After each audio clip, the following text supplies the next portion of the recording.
Good morning, good evening বন্ধুরা। প্রবাসী আমরা একটা নতুন ব্লগে তোমাদের সবাইকে স্বাগত জানাই। আশা করি তোমরা সবাই ভালো আছো। আজকে ইন্ডিয়ান ফুটবলে যারা খবর রাখো তাদের জন্য এই ব্লগটা, যে আজকে আইএসএল শুরু হলো। প্রথম ম্যাচই মুম্বাই সিটি এফসির সঙ্গে মোহনবাগান সুপার জায়ান্ট। মানে মুম্বাই সিটি এফসি খুব ভালো শুরু করেছিল, কিন্তু খেলার গতির বিরুদ্ধে 7 মিনিটে মানে মুম্বাইয়ের গোলকিপারের ভুলে তিরির একটা সেম সাইড গোলে মোহনবাগান সুপার জায়ান্ট 1 গোলে এগিয়ে গেল।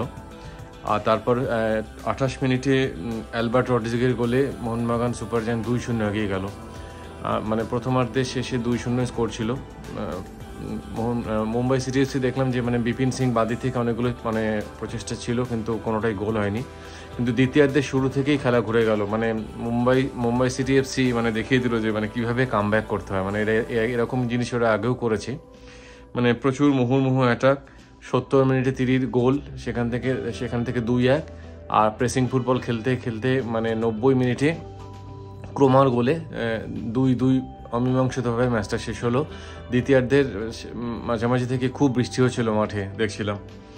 মানে খুবই আনফর্চুনেট মোহনবাগান সুপার জায়ান্ট ফ্যানদের জন্য, যে মানে 2-0 এগিয়ে থেকেও ম্যাচটা ড্র করে আসতে হলো, 2 পয়েন্ট মাঠে রেখে আসতে হলো। এবং এই জিনিস আমরা ডুরান্ড কাপেও দেখেছি।